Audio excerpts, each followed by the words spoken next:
Lucas. Hey Dwayne, how are you? I'm doing well, thank you. I just wanted to take the time this morning to talk to you. I know you just recently graduated from passport training, and I thought now would be a great time while it's fresh on your mind just to go over a few things.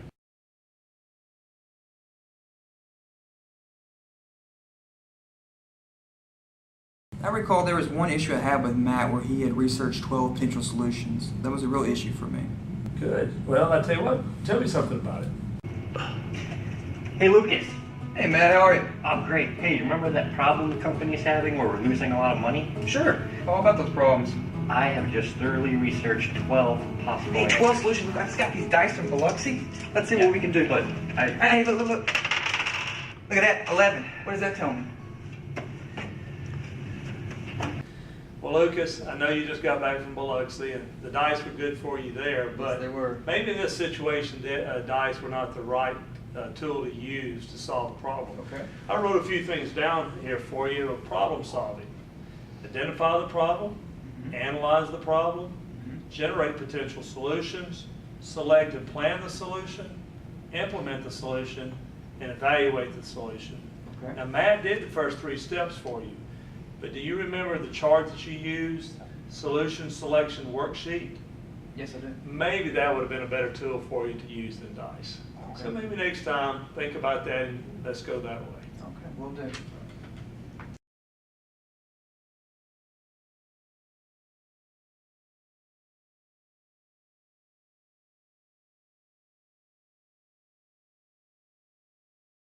There was still another issue that came up with situational leadership I'd like to get your input on. Okay, sure. Hey Matt, how are you? good. How are you? I'm good. I've got these files here. I need you to sort those out alphabetically. Alphabetically, but that's a chronological issue. Matt, I'm the boss. Alphabetically it is. Hey Matt. Hey Lucas, how are you? I'm good. How are you doing? Good. Hey, I had some ideas about the project that we were going to work on. Sure, that's good, but I've already made all the decisions for the project. All of them? Sure, I'm the boss.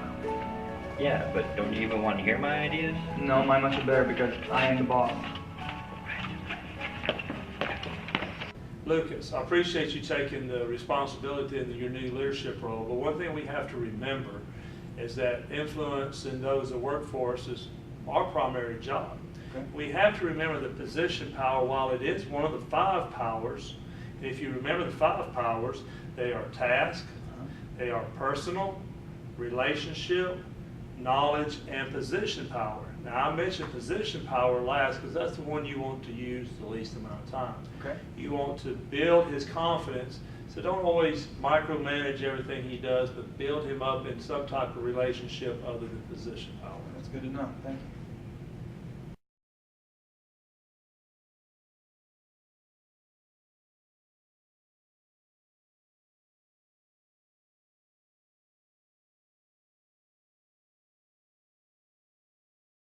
Okay, Lucas, while we're in here, let's go ahead and talk about that email that Matt sent me before you went to passport training. So that email about setting goals, is that what you're referring to? Yes, that's exactly what I'm talking about. Flawless, outstanding service. I want to be right on, that there's no doubts in what we're doing is the right thing. Okay, how are we going to measure that? Just like we did last month. Flawless, outstanding. Everybody comes to me and says, hey, Matt's doing a great job. Just keep doing what you're doing. Okay, I can do that. But I want to see it next month. I want you to double, triple perform what you did last month. Isn't that clear what I'm? Yes, triple, actually quadruple what you did last month. I want to see absolute perfection. Absolute perfection. That. Yes, I expect that from you, Matt. It should be clear. Absolute perfection. Clear as bud. Okay. So I think you can see now by setting unclear goals makes it very hard for Matt or any one that works for you. Right. Okay, just remember the SMART acronym: specific, measurable, attainable, realistic, and timely. Okay. I believe if you use that, it'll really help clarify your goals you set for your employees. I hope it does.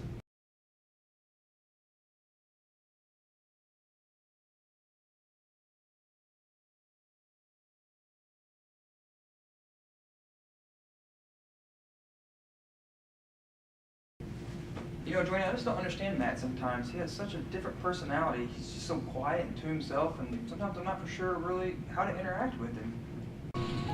Hey, Matt, how are you? Hey Lucas. And how was your weekend? It was fine. I had an outstanding weekend. We went downtown, had a few drinks, watched a few games. What'd you do? Stuff. Oh, Matt, really? Just give me a few. Matt, hey, what'd you do the whole weekend? Stuff, Seriously, did you do yard work? You had to do something, spend time with your family. It's 8 o'clock, hello, talking to you. Oh, Matt, really? I just don't understand you sometimes.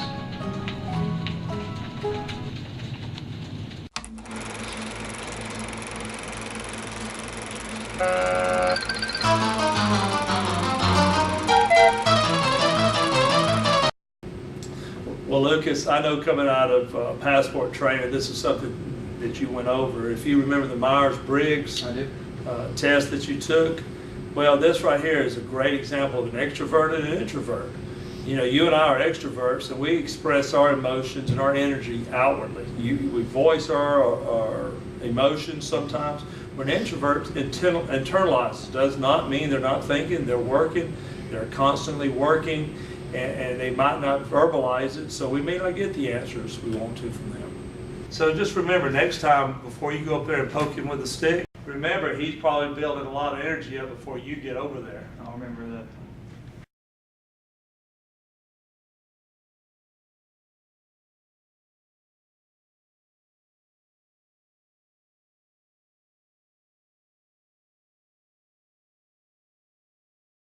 Hey, Lucas, one last thing before you leave I want to talk to you about is conflict management. Okay.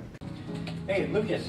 Hey, Matt, how are you? Good. Hey, we're getting some money together to get a cake for Susan's birthday. Cake, I'm so tired. Cake, how about some ice cream? Well, cake is pretty standard around the office. Did you write the SOP on birthday parties? No. Well, then there's only way to resolve this. Paper, rock, scissors. Ready? Go. Go. Cake it is. It is. Lucas, rock, paper, scissors probably is not the best way to handle a conflict in that situation. But what I've got here, and you remember this from passport training, the Thomas Kilman conflict mode instrument. I do recall that. Now, I know you're in the competitive mode there, but remember there's 4 other ones also. Okay. Collaborating, compromising, avoiding, accommodating, which go along with competing. Okay. Now, in a situation like that, when you're starting to talk about cake and cookies or ice cream or whatever, that might have been one you could have used accommodating and allowed him to have his way. But when you get into a little bit more serious conflict, make sure you use this. This is a good tool to use. I'll take that in consideration. Thank you. All right. Well, thank you for your time, Lucas. Thanks, Dwayne.